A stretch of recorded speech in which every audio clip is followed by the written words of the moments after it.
शुद्धेभ्यः ओम नमः शुद्धेभ्यः ओम नमः शुद्धेभ्यः। अहिंसा परमो धर्म की जय। आचार्य गुरु श्री ज्ञान सागर मुनि महाराज की जय।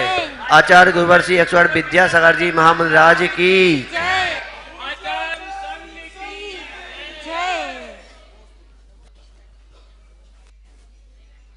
एक स्थान पर ग्रंथों में उल्लेख है,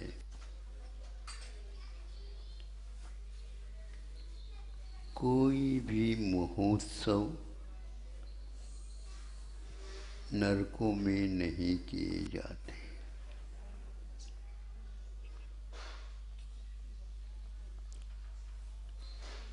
कोई भी सूर्य का उदय वहाँ नहीं होता है।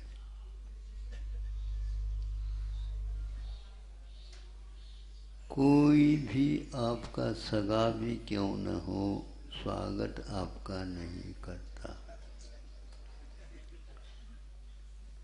कोई भी और ऐसा अवसर नहीं मिलता जब आपको शोक न हो। निरंतर ये ऐसी चीज़ें वहाँ पर जो जाता है उनको उपलब्ध होते हैं।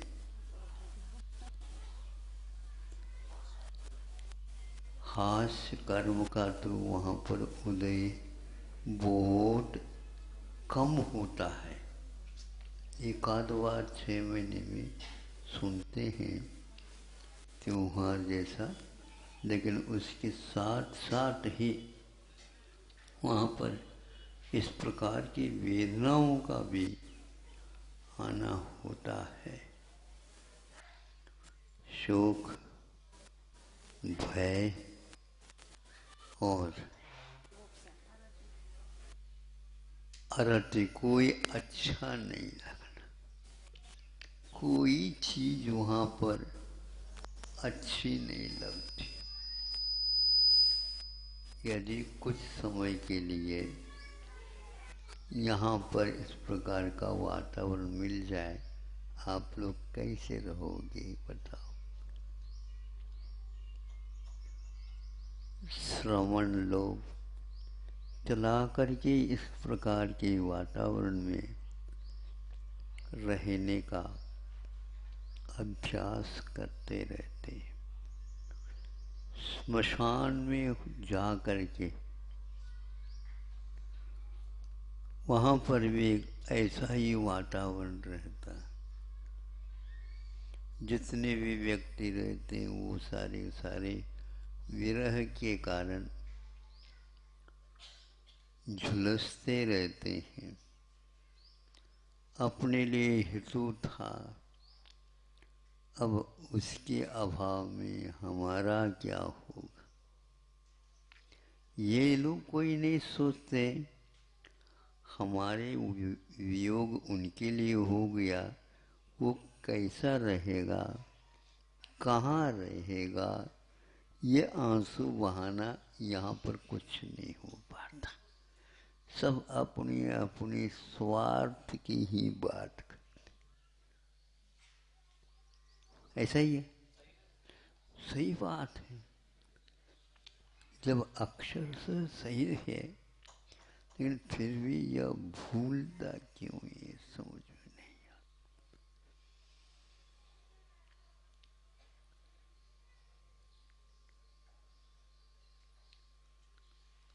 मुनि महाराज जैसे जन्म में अकेले आए थे, उसी प्रकार अंत में वे अपने संग से विदा लेते हैं। बुद्धिपूर्वक जन्म जो हुआ था वह अबुद्धिपूर्वक हुआ था। अबुद्धिपूर्वक तो है ही है, कुछ समझता है, किंतु मरण तो होना है, लेकिन मरण से पूर्व में इस प्रकार बुद्धि पूर्वक वह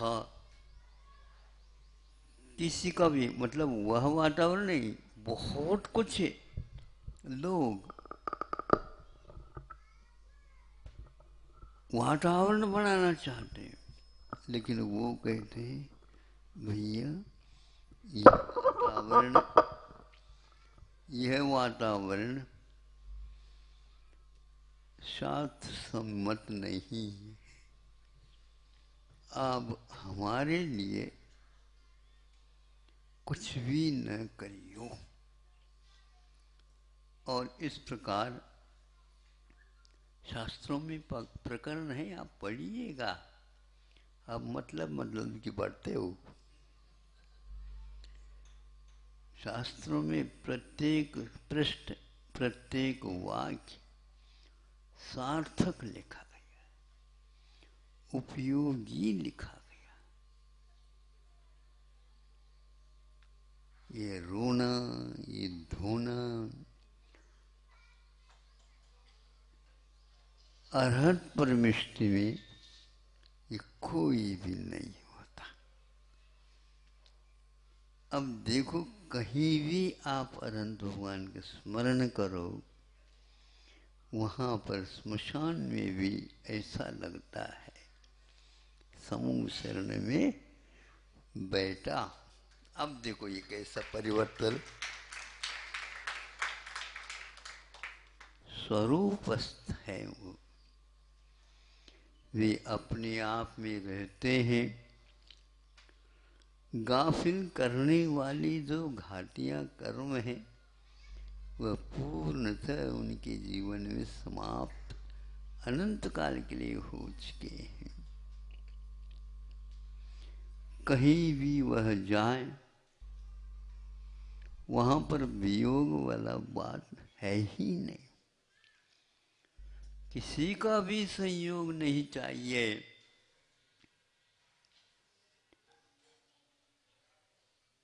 ऐसे भी साधना करने वाले संत बार बार सोचता हूँ प्रथमान युग में कुछ घटनाएं, कथाएं अनेक श्रवणों के साथ भी होती हैं, लेकिन ये किस प्रकार इन सब वातावरण में भी शांति के साथ प्रत्येक श्वास साधना के उपक्रम के साथ ही व्यतीत करते हैं। ढूंढ ढूंढ करके मुमुक्षु लोग उनकी वंदना करना चाहते हैं। देव लोग भी उन जंगलों में भी झांकने लग जाते हैं। एक आध कोई महाराज मिले, हमेशा हमेशा उन जंगलों में जाकर के देव लोग उनकी पूजा अर्चा आदि करते हैं, किंतु वे लोग संत जो ही ध्यान उचट गया त्यों ही नमो लोई और वो ऊपर चले गए। नीचे वाले पूजन सामग्री लेकर के बैठे, बहुत दूर से आए हैं, परिवार सहित आए हैं, अपने दुखड़ा को समाप्त करना चाहते हैं। और ऐसे स्थिति में तो थोड़ा व्यवहार भी देखना चाहिए, नहीं चलती, पीछे ले ली, चल दिया। और लोग कुछ भी कहे, उनको इसका कोई भी परवाह ही नहीं। उनको उससे कुछ होता भी नहीं, क्या होना है।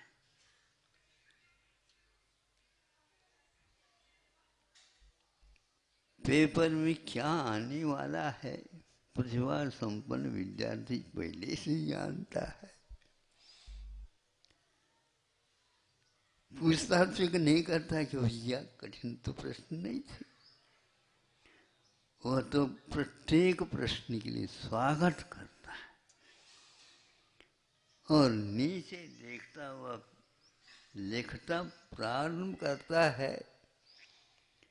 ऊपर नाड़ करता ही नहीं और दे करके बाहर चला जाता है। कोई लोग सोच रहे हैं अरे इसको लिखना नहीं हुआ इसलिए तो जल्दी जल्दी बाहर आ गया और अल्प समय में पूरा पेपर लिख करके वो आए। क्यों भैया बहुत कठिन पेपर है। तो वो देखता है उत्तर क्या दे। मेरे लिए तो सुलभ है लेकिन इसके लिए क्या पता क्या होता। तब याद होता है इसने पूर्ण जितने प्रश्न हल करने थे सब हल कर लिए। ऐसे वर्धमान चारित्र के धनी अपने श्वास श्वास के पेपर, ये एक ऐसे परीक्षा की घड़ी है। दीक्षा की घड़ी से लेकर के और अंतिम जब शरीर यह विदा करना है तब तक अंतिम क्षण तक वे अपनी परीक्षाएं अपने प्रश्न पत्र लिखते हैं जिसमें 100% सफलता निहित है। ऐसे ही आप लोग हास्य में भी हास्य को पीने का या खा जाने का प्रयास करो और शोक भी आ जाए अशोक वृक्ष को याद करो।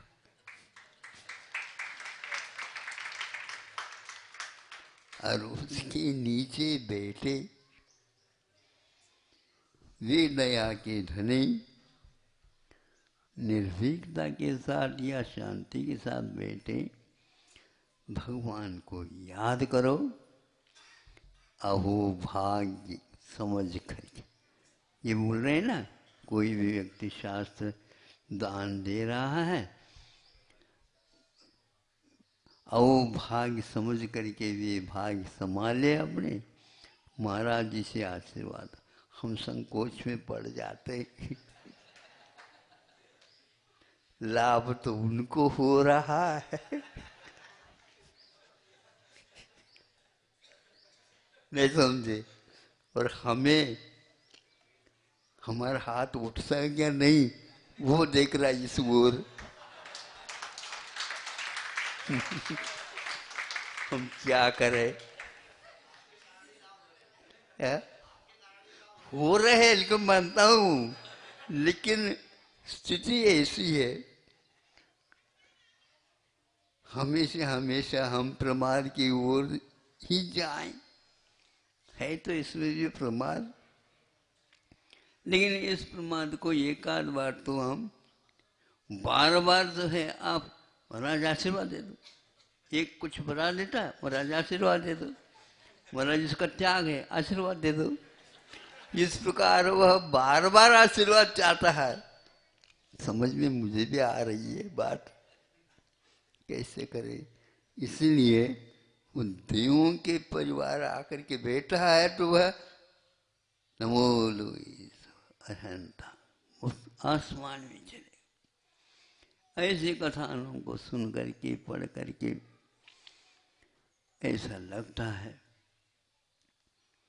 हमारे अभी सफलता की घड़ी कुछ दूर है ऐसा लग, लेकिन है तो यही, है तो यही।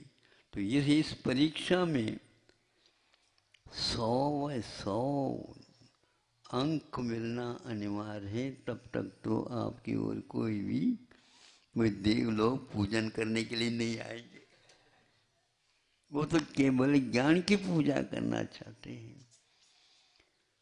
पूर्ण ज्ञान हो जाता है। इतना ही पर्याप्त समझता हूँ। ऋतुमान के अनुसार काल का परिवर्तन होता जा रहा है।